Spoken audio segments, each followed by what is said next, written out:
စကားပြောလိုက်ယုံနဲ့စာရီလိုက်ရိုက်ပေးမယ်ဆိုလို့ရှင်မကောင်းဘူးလားကျွန်တော်တို့လူပြင်းတဲ့လူတွေပြီးပါလို့ရှင်အတန် message ပို့တဲ့အခါ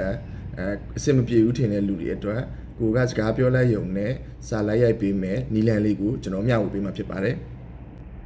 ပထမဦးဆုံးကျွန်တော်တို့ setting နဲ့သွားမယ်ပေါ့နော် Okay setting နဲ့သွားပြီးပါတဲ့ခါကြလို့ရှင်ကျွန်တော်တို့ဒီမှာ language and region ရှိတယ်ပေါ့နော်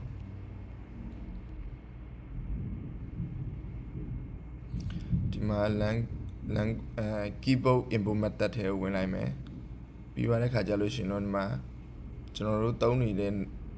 keyboard နေရာမှာပေါ့နော်ကျွန်တော်တို့ Gboard မြန်မာကိုထည့်လိုက်မယ်ပေါ့နော်ပုံမှန်ရှိနေတာက Gboard အင်္ဂလိပ်ရယ် Gboard ထိုင်းရယ်ပေါ့နော်ရှိနေပါတယ်ဒီမှာရွေးချယ်လို့ရပါတယ်ပေါ့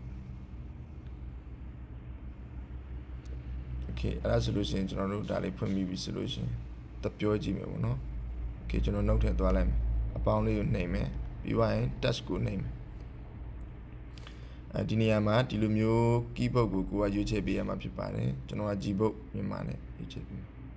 ဟုတ်ပြီပြီးသွားရင်ဒီမှာဒီနေရာလေးမှာကကျွန်တော်တို့ပုံမှန်ဆိုလို့ရှိရင်